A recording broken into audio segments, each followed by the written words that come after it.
நேற்றைய தினம் வடமராட்சி கிழக்கு பகுதியிலே சில மக்கள் சந்திப்புகள் நடத்தப்பட்டது. விசேடமாக மருதங்கேணி பிரதேசத்திலே கடல் நீரை நன்னீராக்குகிற திட்டம் சம்பந்தமாக மக்களுக்கு இருக்கின்ற சந்தேகங்கள், அங்கலாய்ப்புகளை குறித்து அவர்கள் பல கேள்விகள் வைத்திருந்ததன் காரணமாக அந்த விஷயத்தை குறித்து நாங்கள் மக்களோடு பேசியிருந்தோம். அதை பற்றிய சில தெளிவுபடுத்தல்கள் அவசியமாக இருக்கிறது என்று நான் கருதுகிறேன். இரணைமடு குளத்திலே இருந்து யாழ்ப்பாணத்துக்கு குடிநீரும் கழிவகற்றலுக்காக நீரும் கொண்டு வருவது சம்பந்தமாக பல வருடங்களாக திட்டம் செய்யப்பட்டு இன்னமும் அமுல்படுத்தாமல் இருக்கிறது எனக்கு தெரிந்தது. வடக்கு மாகாண சபை உருவாக்கப்பட்ட காலத்திலே இதை குறித்து சர்ச்சை பெரிதாக எழுப்பிய போது தமிழ் தேசிய கூட்டமைப்பைச் சேர்ந்த பாராளுமன்ற உறுப்பினர்களும் வடக்கு மாகாண சபை உறுப்பினர்களும் சேர்ந்து ஒரு கூட்டம் கூடி அதிலே நாங்கள் ஒரு தீர்மானத்தை எடுத்திருந்தோம். அந்த தீர்மானம் என்பது இரணைமடு குடிநீர் திட்டம் அமுல்படுத்தப்பட வேண்டும், அது கைவிடப்படுவதில்லை. ஆனால் இரணைமடு குளத்திலே இருக்கிற நீர் ஏற்கனவே அங்கே இருக்கிற விவசாயிகளுக்கே போதாத சூழ்நிலையிலும் கிளிநொச்சி, பூனகரி போன்ற பிரதேசங்களிலே குடிநீர் கூட தட்டுப்பாடு இருக்கின்ற காரணத்தினாலும் அந்த நீரிலே மிஞ்சுகிற பகுதியை மட்டும் யாழ்ப்பாணத்துக்கு கொண்டு வருவதாக இருந்தால் வறட்சி காலத்திலே அதை மூட வேண்டிய நிலை ஏற்படும், குடிநீர் வழங்க முடியாமல் இருக்கும். அதைவிட மோசமாக கழிவகற்ற பணியை செய்ய முடியாமல் தடுக்க வேண்டியதாக இருக்கும். ஆகையினாலே அந்த நீருக்கு மேலதிகமாக வேறு நன்னீர் வளங்களில் இருந்து நீரை சேர்த்து அந்த திட்டத்தை அமல்படுத்த வேண்டும் என்றும், அதிலே விசேடமாக ஆறுமுக திட்டத்தை நாங்கள் திரும்பவும் பரிசீலித்து அதனையும் நடைமுறைப்படுத்தலாம் என்றும் தீர்மானம் எடுக்கப்பட்டிருந்தது. அதன் பிரதிபலனாகத்தான் அதற்கு பிறகு திரு ஆறுமுகத்தினுடைய மகன் தற்போது ஆஸ்திரேலியாவிலே வசிக்கிற அவரும் நீர்ப்பாசன பொறியியலாளர் இலங்கைக்கு வந்து அந்த திட்டத்தை பற்றி விவரமாக கருத்தரங்குகள் நடத்தி விளக்கி சென்றிருந்தார். இந்த வேறு வளங்களிலே இருந்து மேலதிகமாக நீரை இதிலே சேர்த்து கொள்ளுகிற பணியில் ஒரு பகுதியாகத்தான் இந்த கடல் நீரை நன்னீராக்குகிற திட்டமும் செயற்படுத்தப்படலாம் என்று அதிகாரிகள் இப்படியான திட்டத்துக்கு உகந்த இடத்தை தேடி மருதங்கேணி பிரதேசத்திலே தான் நீரினுடைய கடல் நீரினுடைய உவர்ப்புத்தன்மை மிக குறைவாக இருக்கிறது என்பதை அறிந்து அங்கே அதை செய்வதற்கான ஆராய்ச்சியிலே ஈடுபட்டார்கள். அந்த வேளையிலே அந்த பகுதி மக்களுக்கு இதனை அங்கே செய்கிறதற்கு காரணமாக கடல் நீரிலே உப்புத்தன்மை அதிகரிக்கும். ஏனென்றால் நன்னீருக்காக நீரை எடுத்துவிட்டு மிகுதி நீரை வெளியேற்றுகிற போது அது மிகவும் கூடிய உவர்ப்புடையதாக கடலை சென்றடையும். அதன் காரணமாக அங்கே இருக்கின்ற மீன் வகைகளிலேயும் மாற்றங்கள் ஏற்படும். தங்களுடைய தொழில் சம்பந்தமாக, வாழ்வாதாரம் சம்பந்தமான பிரச்சனைகள் எழும் என்ற சந்தேகங்களை எழுப்பியிருந்தார்கள். அந்த நாட்களிலே நாங்கள் அவர்களோடு பேசி எடுத்த ஒரு முடிவு, மக்களுடைய அனுமதி இல்லாமல் இது நடைமுறைப்படுத்த முடியாது. அதே வேளையிலே சுயாதீனமான ஒரு நிறுவனம் ஒரு ஆராய்ச்சியை செய்து அதனுடைய முடிவுகளை வெளியிட்டால் மக்கள் அதனை ஏற்க தயார் என்றும் சொல்லியிருந்தார்கள். அதன் தொடர்ச்சியாகத்தான் நடத்தப்படுவதாக ஆய்வு தொடங்கப்பட்டது. ஆனால் ஆய்வு நடத்துகிற நிறுவனம் சுயாதீனமானது என்றோ மக்களிடத்திலே கலந்தாலோசிக்கப்பட்டு தெரிவு செய்யப்பட்ட ஒரு நிறுவனம் என்றோ சொல்ல முடியாது. ஆகையினாலே தான் மக்களுக்கு அந்த நிறுவனம் எந்த முடிவை கொடுத்தாலும் அது தங்களுக்கு பாதகமாக அமையும் என்கின்ற ஒரு நியாயமான சந்தேகம் எழுந்திருக்கிறது. இது சம்பந்தமாக நேற்றைய தினம் நாங்கள் அவர்களுக்கு விளக்கங்களை கொடுத்த போது ஒரு விடயத்தை மிகவும் தெளிவாக சொல்லியிருக்கிறோம். அதாவது மக்களுடைய அந்த பிரதேசத்து மக்களுடைய அனுமதியின்றி அந்த திட்டம் நிறைவேற்றப்பட முடியாது. மக்களுடைய அனுமதி இல்லை என்று சொன்னால் நாங்களும் அதனை நடைமுறைப்படுத்த விட மாட்டோம். ஏனென்றால் இவ்வளவுதான் செய்தாலும் இந்த திட்டத்தை அமுல்படுத்தினால் அந்த பிரதேசத்து கடல் நீருடைய உவர்ப்புத்தன்மை கூடும் என்பதிலே எந்த விதமான ஐயப்பாடும் கிடையாது. அது ஆராய்ச்சி நிறுவனம் சில வேளைகளிலே வித்தியாசமான ஒழுங்குமுறைகளை சிபாரிசு செய்யலாம். அதாவது பல மைல்களுக்கு அப்பாலே அந்த நீரை கொண்டு போய் கடலிலே விடுகிறது போன்ற சில நிபந்தனைகளை விதிக்கலாம். ஆனால் அவற்றை நாங்கள் பரிசீலிப்போம். மக்களோடு சேர்ந்து அந்த ஆராய்ச்சி ஆய்வு முடிவுகளை நாங்கள் அவதானிப்போம். ஆனால் மக்களுடைய ஈடுபாடு இதிலே முழுமையாக இருக்கும். எந்த தருணத்திலாவது அந்த பிரதேசத்து மக்களுக்கு இதை குறித்து முழுமையான இணக்கப்பாடு இல்லை என்று சொன்னால் அது நடைமுறைப்படுத்தப்பட முடியாது என்கின்ற திட்டவட்டமான எங்களுடைய உத்தரவாதத்தை அவர்களுக்கு கொடுத்திருக்கிறோம். இதை குறித்து பகிரங்கமாக நாங்கள் பேச வேண்டும் என்பது அவர்களுடைய விருப்பமாக இருந்தது.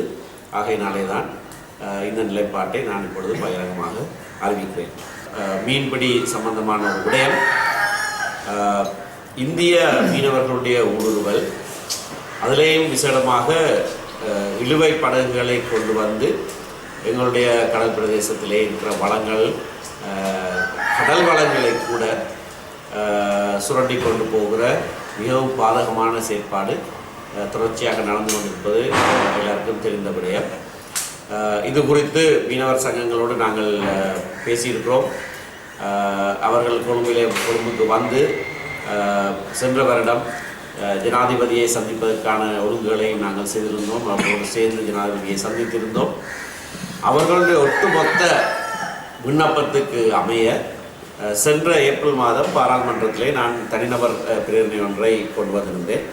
அதன் மூலமாக மீன்பிடி நீரியல் வள சட்டத்தை திருத்தம் செய்து இழுவை படகுகள் இலங்கை கடற்பரப்பிலே தடை செய்யப்படுவதை பிரேரித்திருந்தேன். அது பாராளுமன்றம் கலைக்கப்பட்ட காரணத்தினாலே அந்த சட்டமூலம் இழந்தது. திரும்பவும் அதே சட்டமூலத்தை அறிமுகப்படுத்தி இந்த மாதம் 10ஆம் தேதி அது பாராளுமன்றத்திலே முன்வைக்கப்பட்டிருக்கிறது, பிரேரித்து முன்மொழியப்பட்டிருக்கிறது. அந்த சட்டம் மூலம் இப்பொழுது 9 மாகாண சபைகளுக்கும் அனுப்பப்பட்டிருக்கிறது. ஒரு மாத கால அவகாசம் கொடுக்கப்பட்டு 9 மாகாண சபைகளுக்கும் அவர்களுடைய கருத்துக்களை அறிவதற்காக அனுப்பப்பட்டிருக்கிறது. மாகாண சபைகள் இவற்றை விவாதித்து தங்களுடைய கருத்துக்களை அறிவித்த பிறகு பாராளுமன்றம் இதன் மீதான விவாதத்தை முன்னெடுக்கும்.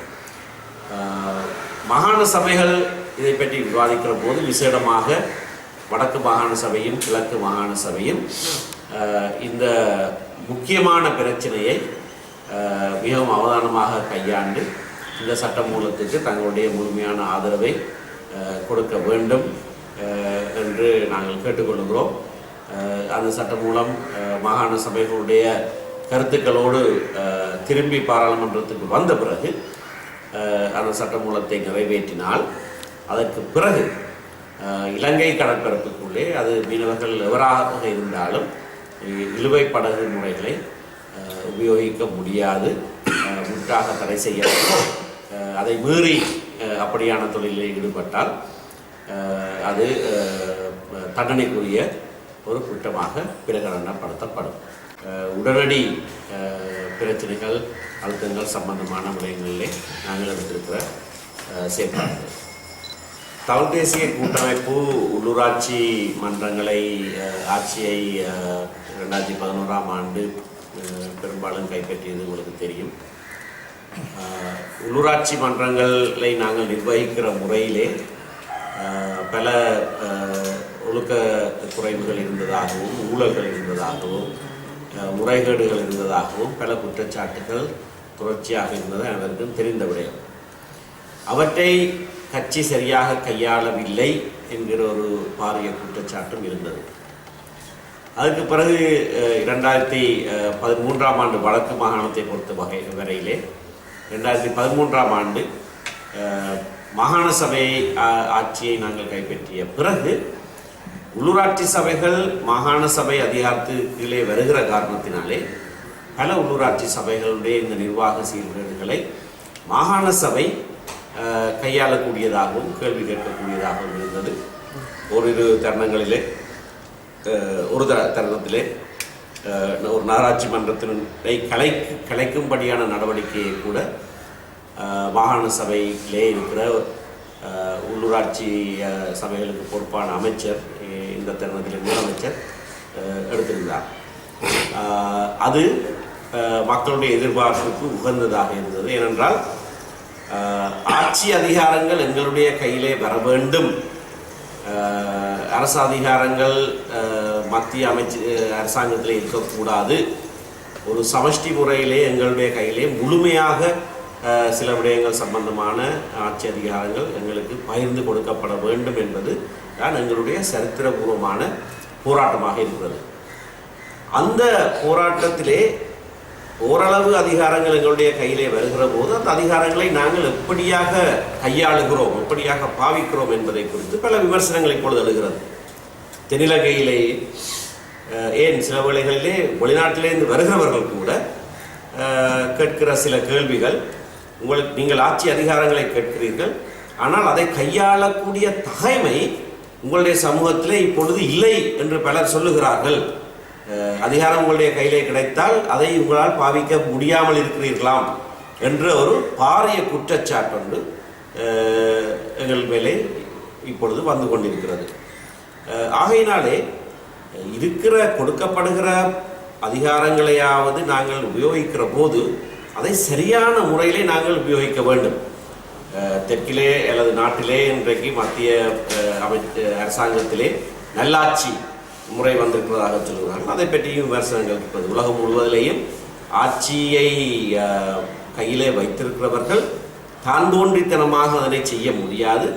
நல்லாட்சி என்கின்ற ஒரு முறைக்கு அமைய மக்களுக்கு பொறுப்பு கூறுகிற வகையிலே அந்த ஆட்சி அதிகாரங்களை உபயோகிக்க வேண்டும் என்பது அனைவருடைய எதிர்பார்ப்பாகவும் இருக்கிறது. அப்படிப்பட்ட சூழ்நிலையிலே தான் ஒரு சில முறைகேடுகள் சம்பந்தமாக குற்றச்சாட்டுகள் எழுகிற போது அது ஆளுங்கட்சியாக இருந்தால் ஆளுங்கட்சிக்குள்ளே அதை குறித்து முதலில் அந்த விடயங்களை சரியாக கையாள வேண்டும். ஆனால் அப்படியாக கையாளாமல் விடுகிற போது அது ஒரு உட்கட்சி விவகாரம் என்று சொல்லி மூடி மறைக்க முடியாது. ஏனென்றால் ஒரு பொது நிறுவனத்தை நிர்வகிக்கிற போது மாகாண சபையாக இருக்கலாம், உள்ளூராட்சி மன்றமாக இருக்கலாம், அது நேரடியாக மக்களுடைய நன்மைக்காக நிறுவப்பட்ட நிறுவனம். அதனுடைய பொறுப்பு எங்களுடைய கட்சிக்கு கொடுக்கப்பட்டிருந்தாலும் அதனை நிறைவேற்றுகிற போது எப்படி அதனை நிறைவேற்றுகிறோம் என்பதற்கு பொறுப்பு கூறுவது கட்சிக்கல்ல. எப்படியாக அதனை நாங்கள் நிறைவேற்றுகிறோம் என்பதற்கு நாங்கள் பொறுப்பு கூற வேண்டியது மக்களுக்கு. ஆகையினாலே அங்கே ஏதாவது முறைகேடுகள் ஊழல்கள் இடம்பெறுகிறது என்ற குற்றச்சாட்டு வந்தாலும் கூட அதை சரியான முறையிலே அணுக வேண்டும், சரியான முறையிலே விசாரிக்கப்பட வேண்டும். மக்களுக்கு இது சரியான முறையிலே விசாரிக்கப்படுகிறது என்கின்ற ஒரு நம்பிக்கை ஏற்பட வேண்டும். வெறுமனே மூடி மறைக்கிறதாக எங்களுடைய கட்சி என்ற காரணத்தினாலே மூடி மறைக்கிறதாக இருந்தால் நாங்கள் நல்லாட்சி செய்கிறவர்கள் அல்ல, நாங்கள் ஆட்சி அதிகாரங்களை கையாள தெரியாதவர்கள் என்ற குற்றச்சாட்டுக்கு மீண்டும் ஆளாகும். ஆகையினால் மாகாண சபை உறுப்பினர்கள் சில விடயங்களை உட்கட்சிக்குள்ளேயே எடுத்து விவாதித்து, ஆனால் அதிலே பலன் காண முடியாமல் வருகிற போது அதனை பகிரங்கமாக மக்கள் நலனுக்காக விசாரணைகளையாவது மேற்கொள்ள வேண்டும் என்று கேட்பது பொருத்தமான ஒரு செயல்பாடு என்றுதான் நான் கருதுகிறேன். தீர்மானம் கொண்டு வருவதற்கென்று விசேட ஒழுங்குமுறை கிடையாது. ஆனால் எந்த ஜனநாயக கட்டமைப்பிலேயும் பாராளுமன்றத்தில் கூட நம்பிக்கையில்லா பிரேரணை கொண்டு வருவதற்கென்று விசேடமாக கட்டளைகள் கிடையாது. ஆனால் பாராளுமன்ற சம்பிரதாயத்திலே அப்படியான ஒரு வழிமுறை பல நூற்றாண்டுகளாக இருந்து வருகிறது. மாகாண சபை பாராளுமன்ற முறையை பின்பற்றலாம். சுன்னாக நீர் பிரச்சனை சம்பந்தமாக மாகாண சபை ஒன்று வந்திருக்கிறது. அது மாகாண சபை மட்டத்தில் செய்யப்பட்ட ஒரு ஆய்வு அறிக்கை. அதை குறித்து டிஸ்பியூட் இருக்கு. அவைத்தலைவர் சொல்றேன் மாகாண சபையால அங்கீகரிக்கப்படாத என்று சொல்றேன். இல்ல, மாகாண முதலமைச்சர் நியமித்த ஒரு குழு, அந்த குழு அறிக்கை மாகாண சபையில அறிவித்திருக்கிறது. நிபுணர்கள் குழு மாகாண சபையில அறிவிக்கப்பட்டு அந்த அறிக்கை வைக்கப்பட்டிருக்கிறது. மாகாண சபை அல்லது பாராளுமன்றத்தில் ஒரு நிபுணர் குழு வருகிற போது அறிக்கை சமர்ப்பிக்கிறப்போ அறிக்கையை ஏற்றுக்கொள்றதான். பாராளுமன்றத்தில் நிபுணர்கள் இல்லை, அந்த நிபுணர்கள் அறிக்கையை மாற்று வருகிற அறிக்கையை ஏற்றுக்கொள்கிறது என்றால் அவ்வளவுதான் செய்யலாம். அப்படியாக ஒரு அறிக்கை ஒன்று ஏற்றுக்கொள்ளப்பட்டிருக்கிறது. ஆனால் அதை குறித்த சந்தேகங்கள் இப்பொழுது இந்த புதிதாக அண்மையிலே கொண்டு வரப்பட்ட உறுப்பினர்களுடைய பிரேரணையிலே அதுவும் வந்திருக்கிறார். அப்படின்னாலே அந்த 11 குற்றச்சாட்டுகளை அவர்கள் முன்வைத்திருக்கிறார்கள். மக்களுக்கு அந்த குற்றச்சாட்டுகள் என்னென்று பயங்கரமாக தெரியும். வெளிப்படத்தன்மையோடு அது சரியான முறையில் விசாரிக்கப்பட வேண்டும். நாங்கள் எங்களுடைய கட்சி என்ற காரணத்தினால இதையும் மூடி மறைத்து செய்வதாக இருக்கக்கூடாது என்பது கட்சியுடைய. எனக்கு அதில் தொழில்நுட்ப அறிவு எனக்கு கிடையாது.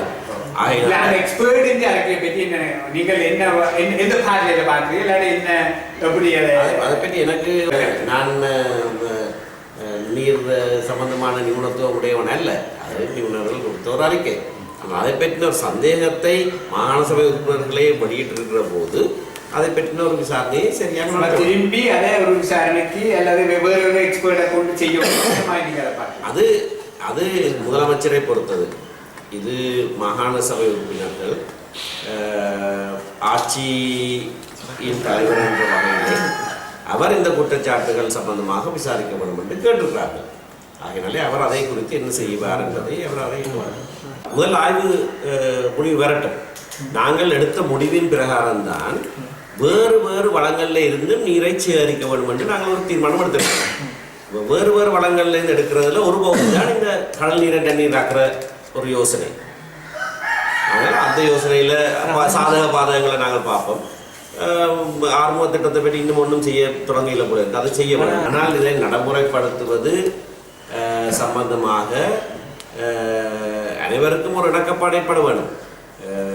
ஒரு குறித்த சமூகம் நிச்சயமாக பாதிப்படையும் என்று தெரிந்து கொண்டு அதை செய்ய நாங்கள் எப்படியாக கிளிநொச்சியில் இருக்கிற விவசாயிகள் பாதிக்கப்படுவார்கள் என்பதையும் நாங்கள் கவனத்தில் எடுத்துத்தான் வேறு வளங்களிலிருந்து நீர் சேகரிக்க வேண்டும் சொன்னோம். மறுபடினால பொதுவான நன்மை என்று ஒன்று இருக்கிறது. யாழ்ப்பாணத்துக்கு நீர் தேவை, அதில் எந்த விதமான மாற்றுக்கருத்தும் கிடையாது. அதற்கு நீர் எடுக்க வேண்டும். அது எப்படி, ஆனால் அதை நடைமுறை செய்கிற என்ன திட்டமாக இருந்தாலும் அது இன்னொரு ஒரு சிறு சமூகமாக இருந்தாலும் கூட அவர்களுக்கு பாதிப்பு ஏற்படாமல் தான் செய்ய வேண்டும்.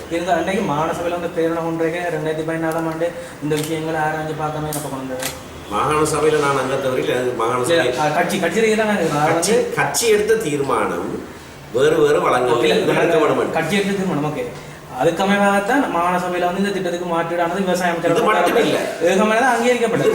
3 திட்டம் உடைச்சு மாத்திராண்டதுக்கான அங்கீகாரம் மாகாண சபையில். அதுல கடல் நீரை நன்னீராக்குற திட்டம்ன்றதான் குறிப்பிடப்பட்டிருக்கு. கடல் நீரை நன்னீராக்குற திட்டம் உலகத்துல பல இடங்கள்ல இருக்குது. இங்கேயும் அதை செய்யக்கூடியதாக இருக்கும். இப்ப எழுந்திருக்கிற சந்தேகம், இது மக்களுக்கு பாதிப்பை கொடுக்குமான்றது. அது மாகாண சபை நிறைவேற்றி இருக்கலாம், அதுல பிரச்சனை இல்லை.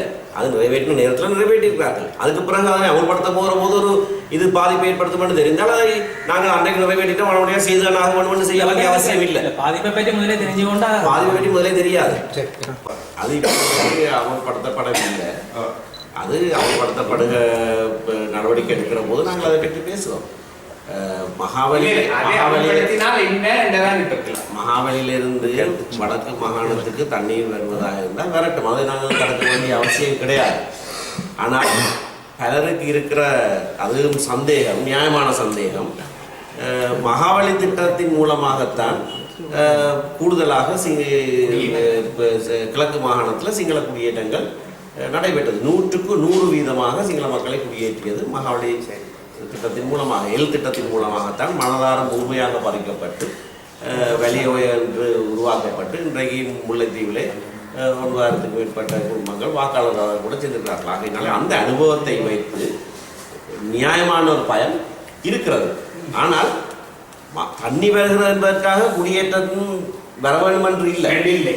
அதை நாங்கள் தடுக்கலாம், நிச்சயமாக தடுக்கலாம். அதற்காக தண்ணி வரக்கூடாது என்று சொல்வது புத்திசாலித்தனமான விடயம் அல்ல. வெளிவார அமைச்சருடைய வெளிவிவகார அமைச்சருக்கும் உங்களுக்கு இடையே நெருங்கிய உறவு இருக்கிற ஒரு சுற்றச்சாட்டை சொல்லியிருக்கிறார். வெளிவிவகார அமைச்சர் மங்கள சமரவீர தமிழ் தேசிய பிரச்சனை சம்பந்தமாக கொண்டிருக்கிற கருத்துக்களை பல வருடங்களாக அவதானித்தவர்கள் ஒன்றை விளங்கிக் கொள்வார்கள். இன்றைக்கு எங்கள் மத்தியில் இருக்கிற சிங்கள தலைவர்களிலே மிக தெளிவாக தமிழ் மக்களுக்கு ஆட்சி அதிகாரங்கள் முழுமையாக பயிரப்பட வேண்டும் என்பதிலே எந்த விதமான சலனமும் இல்லாத ஒரு கொள்கையை உடையவர். சிங்கள தலைவர்கள் மத்தியிலே எங்களுடைய கோரிக்கைக்கு ஆதரவானவர்கள் கூடுதலாக இருக்க வேண்டும். அப்படியானவர்களோடு சேர்ந்து நாங்கள் இயங்க வேண்டும். அந்த அடிப்படையிலே நாங்கள் பல ஆண்டு காலமாக சந்திரிகா பண்டாரநாயகர் குமாரதுங்கட காலத்திலே கூட அவர் ஆட்சி அதிகாரங்களை பயிர்வதற்கான திட்டங்களை கொண்டு வந்த போது திரு மங்கள சமரவீர தான் சிங்கள மக்கள் மத்தியிலே அதற்கான ஆதரவை பெறுவதற்கான முழு வேலைகளையும் செய்தவர். அப்படியானவர் இப்பொழுதும் இந்த பாராளுமன்றத்திலேயும் இதற்கு முன்னிய பாராளுமன்றத்திலேயும் அவருடைய பேச்சுக்கள் போர்க்குற்றங்கள் சம்பந்தமான விடயங்களிலே கூட சாதாரணமாக சிங்கள தலைவர்கள் சொல்ல தயங்குகிற கூற்றுக்களை எல்லாம் தெளிவாக சொல்லி வந்திருக்கிறார். இது நான் பயமில்லாமல் சொல்கிறேன்னா அவருடைய பேச்சுக்களை இன்னத்தை எடுத்து பார்த்தாலும் தெரியும். இன்றைக்கும் பாராளுமன்றத்தில் கேள்விகள் கேட்டால் அவர் திடமாக ஒரே நிலைப்பாட்டில் தான் பதில் சொல்லுகிறார். அப்படியான ஒரு சிங்கள தலைவரோட சேர்ந்து இயங்குவது எங்களுக்கு மிகவும் அத்தியாவசியமான ஒரு செயற்பாடு. மங்கள சமரவீர மட்டுமல்ல, வெறும் அப்படியான சிந்தனைகளுடைய சிங்கள தலைவர்களோடு நாங்கள் நெருக்கமாகத்தான் இயங்குகிறோம், இனியும் இயங்குவோம். எங்களுடைய இலக்குகளை அடைவதற்கு அது மிகவும் முக்கியமான ஒரு செயற்பாடாகத்தான் இருக்கும். அரசியல் கைதிகள் விவகாரம் சம்பந்தமாக உடவையாளர்கள் அனைவரும் இருந்தபோது இல்லை யாழ் கச்சேரியில் சென்ற வெள்ளிக்கிழமை நான் சொன்ன கூட்டு தவறாக தினக்குரலில் பிரசுரிக்கப்பட்டிருக்கிறது. குற்றஞ்சாட்டப்படாமல் ஒருவரும் இல்லை என்று நான் சொல்லவில்லை, அப்படியான கூட்டை நான் சொல்லவில்லை. ஆனால் அதைத்தான் தலைப்பாக போட்டு முன்பக்கத்தில் தினக்குரல் பிரசுரித்திருக்கிறது. 11 பேர் அப்படியாக இருக்கிறார்கள் என்று நான் சொன்னேன். 11 பேர் விடுவிக்கப்பட்டிருக்கிறார்கள் என்று செய்தி பிரசுரிக்கப்பட்டிருக்கிறது. அது அங்குதான் தவறு ஏற்பட்டது. 60 பேர் குற்றச்சாட்டப்படாதவர்கள் தடுப்பிலே இருந்தார்கள். அதிலே முதலிலே 39 பேர், பிறகு பிணையிலே விடுவிக்கப்பட்டார்கள். அதுக்கு பிறகு 1 பேர் விடுவிக்கப்பட்டிருக்கிறார்கள். இடத்திலே இருக்கிற தகவலின் அடிப்படையிலே 11 பேர் இருக்கிறவர்களே 11 பேர் தான் இன்னமும் குற்றம் சாட்டப்படாமல் தடுப்பிலே இருக்கிறவர்கள்.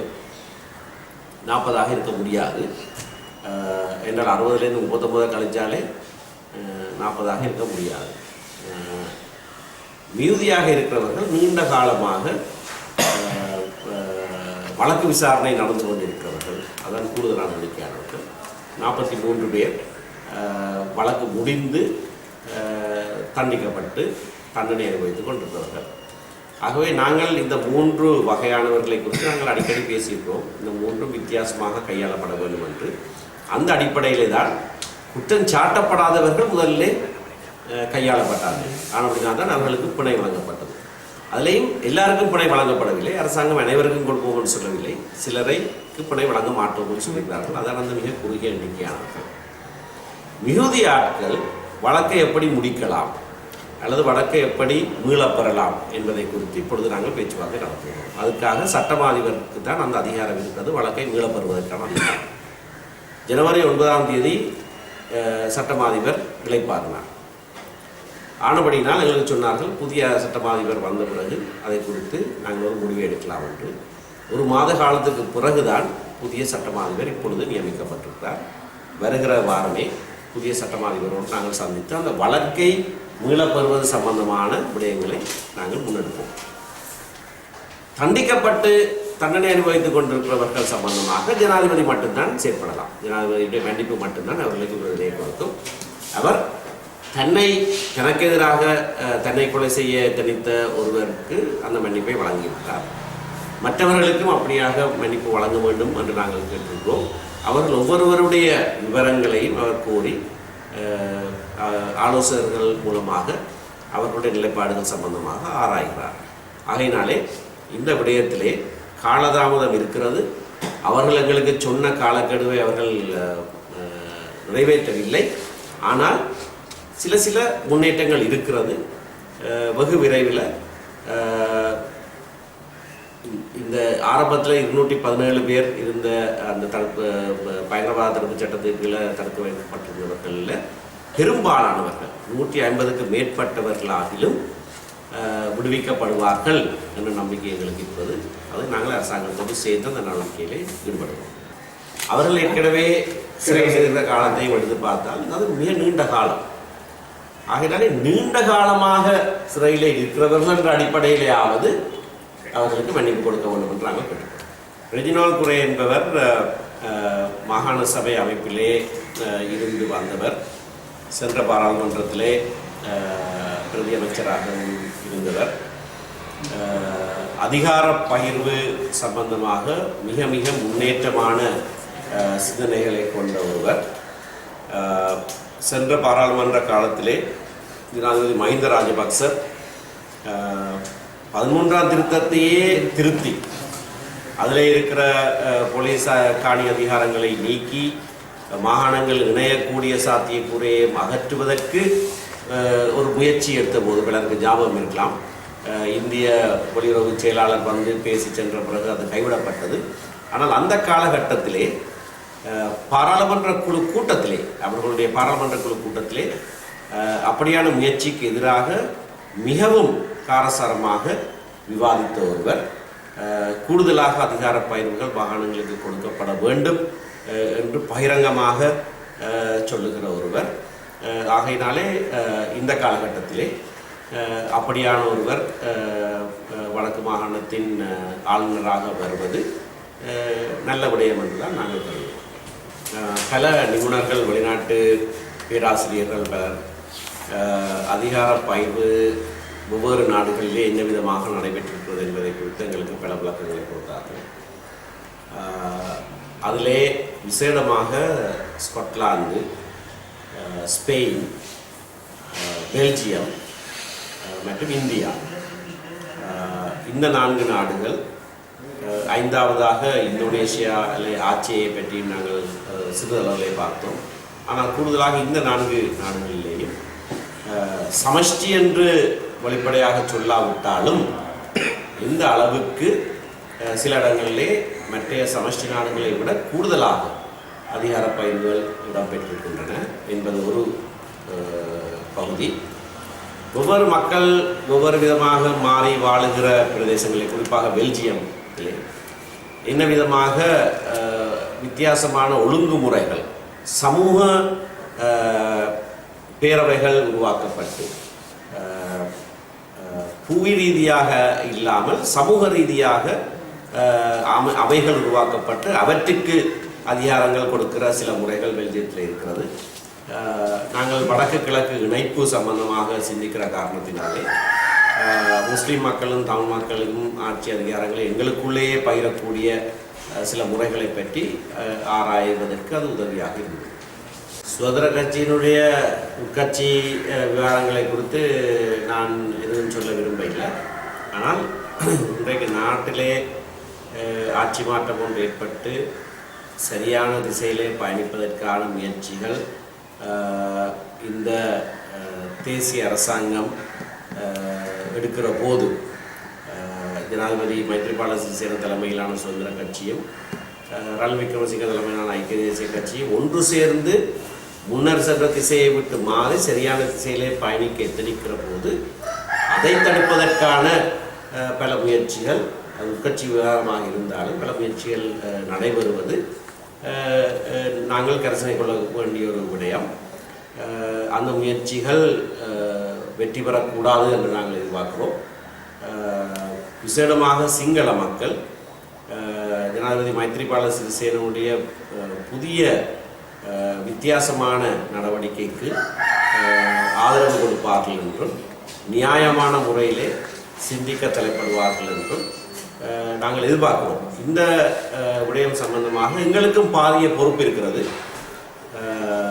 இனவாதத்தை தூண்டி சிங்கள மக்கள் மத்தியிலே சந்தேகங்களை கிளப்புவதற்கு மஹிந்த ராஜபக்ச தரப்பினர் முயற்சி செய்கிற போது நாங்களும் அதற்கு உறுதுணையாக செயற்படக்கூடாது. எங்களுடைய சொற்கள், பேச்சுக்கள், வீர பேச்சுக்கள் வீணாக சிங்கள மக்களுக்கு சந்தேகத்தை எழுப்புகிறதான செயற்பாடாக இருக்கக்கூடாது. நாங்கள் சொல்வதை சொல்ல வேண்டும், எங்களை நிலைப்பாட்டை மாற்ற வேண்டிய அவசியம் கிடையாது. ஆனால் அதை சொல்லுகிற முறை, அதை கையாளுகிற தன்மை என்பவை பற்றி நாங்கள் மிகவும் நிதானமாக இருக்க வேண்டும். ஏனென்றால் எங்களுடைய சொற்களை வைத்தே மஹிந்த தரப்பினர் சிங்கள மக்களுக்கு சந்தேகங்களை எழுப்புவதற்கான சாத்தியக்கூறுகளை நாங்களே ஏற்படுத்தக்கூடாது. ராஜதந்திரமாக கையாண்டிருக்கிறார் என்பதுதான் என்னுடைய அனுமானம். இலங்கை உள்ள நாடு, இலங்கை அதை குறித்து தீர்மானிக்கலாம் என்று முதல் கருத்தை சொன்னார். இரண்டாவது கருத்தை சொன்னார், ஆனால் பாதிக்கப்பட்டவர்களுக்கு அது நம்பிக்கை ஊட்டுவதான ஒரு பொறுமுறையாக இருக்க வேண்டும், அது அத்தியாவசியம் என்று சொன்னார். அதை சொல்லிவிட்டு மூன்றாவது கருத்தை சொல்லியிருக்கிறார், இலங்கையினுடைய நீதித்துறையிலே எவருக்கு நம்பிக்கை வைக்க முடியாது என்பதை சொல்லியிருக்கிறார். இந்த மூன்றையும் ஒழுங்காக வாசிக்கிறவர்களுக்கு அவர் என்ன சொல்லியிருக்கார் என்பது தெளிவாக புரியும். இப்போ சட்டம் சம்பந்தமாக மக்கள் மத்தியிலே எடுக்கப்படுகிற கருத்து கணிப்பு தமிழ் தேசிய கூட்டமைப்பு தன்னுடைய கருத்துக்களை முன்வைக்காது. அதை குறித்து நாங்கள் ஒரு தீர்மானம் எடுத்திருக்கிறோம். பாராளுமன்ற உறுப்பினர்களும் மாகாண சபை உறுப்பினர்களும் சேர்ந்து வைத்த கூட்டத்திலே அதை குறித்த ஒரு தீர்மானம் எடுத்து அது அனைவருக்கும் அறிவிக்கப்பட்டுள்ளது. அரசியலமைப்பு பேரவை உருவாக்கப்பட்டு அது செயற்படுகிற போது அங்கே தமிழ் தேசிய கூட்டமைப்பு எங்களுடைய நிலைப்பாட்டை வெளிப்படுத்தி அதிலே பேச்சுவார்த்தையிலே நாங்கள் ஈடுபடுவோம். இது கட்சி சம்பந்தமான விடயம் அல்ல, இது பொதுமக்களிடத்திலே கருத்தறிகிற ஒரு விடயம். அதிலே பொதுமக்களை பெருவாரியாக சென்று தங்களுடைய கருத்துக்களை சொல்லுமாறு நாங்கள் ஊக்கப்படுத்துகிறோம். ஆனால் கட்சியை சார்ந்தவர்கள் எவரும் இதிலே போய் கருத்துக்களை சொல்லுவதை தவிர்க்கும்படியாக நாங்கள் ஆலோசனை சொல்லுவோம்.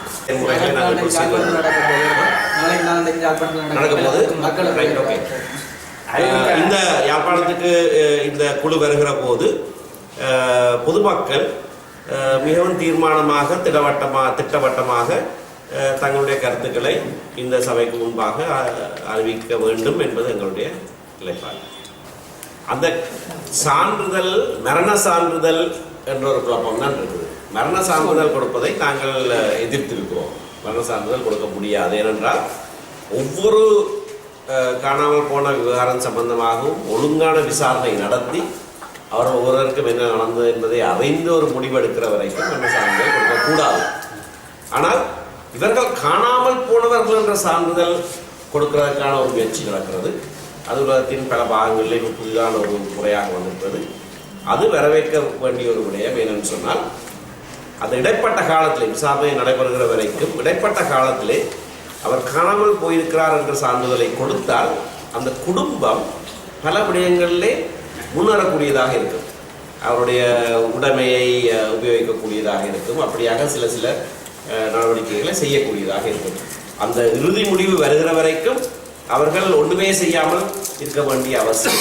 அதற்காகத்தான் இந்த காணாமல் போனவர்கள் என்ற சான்றிதழ் விசேடமாக சந்திரிகா பண்டாரநாயக்க குமாரதுங்க அம்மையார் தலைமையிலே இயங்குகிற அமைப்பு இதை குறித்து பரிசீலித்து சில ஆலோசனைகளை அரசாங்கத்துக்கு வழங்கணும். தமிழரசு கட்சி தலைவரிடத்தில் ஒரு நாள் 20 ரூபாய் கொடுத்தார்கள் என்று அறியணும். அதுக்கு பிறகு இன்னும் 2 பிரதிகள், ஒன்று தலைவர் சம்பந்தனுக்கும் ஒன்றை இன்னத்திலையும் கொடுக்கும்படியாக அவரிடத்தில் கொடுத்துருக்கிறார்கள். எனக்கு கொடுத்தது எனக்கு வந்து கிடைத்திருக்கிறது. நான் அதை படித்து பார்த்துருப்பேன். ஏராளமான யோசனைகள் எங்களுக்கு வந்தமாக இருக்கிறது. பலர் எங்களுக்கு யோசனைகளை அனுப்பி கொடுக்கிறார்கள். கூடுதலாக மின்னஞ்சல் மூலமாக பலர் அனுப்பி கொண்டிருக்கிறார்கள். நேற்றைய தினம் கூட கலாநிதி கே விக்னேஸ்வரன் ஒரு யோசனையை வெளியிட்டிருக்கிறார். ஆகையினால இந்த யோசனைகள் எல்லாவற்றையும் நாங்கள் படித்து ஆராய்ந்து கொண்டிருக்கிறோம். நாங்கள் பாராளுமன்ற உறுப்பினர்கள் அடங்கின அரசியலமைப்பு பேரவையிலே நாங்கள் பேச்சுவார்த்தை நடத்துகிற போது இவர்கள் எல்லாருடைய யோசனைகளிலும் நாங்கள் கிரகித்து வைத்திருந்தால் அதிலே பிரயோஜனமாக இருக்கணும்.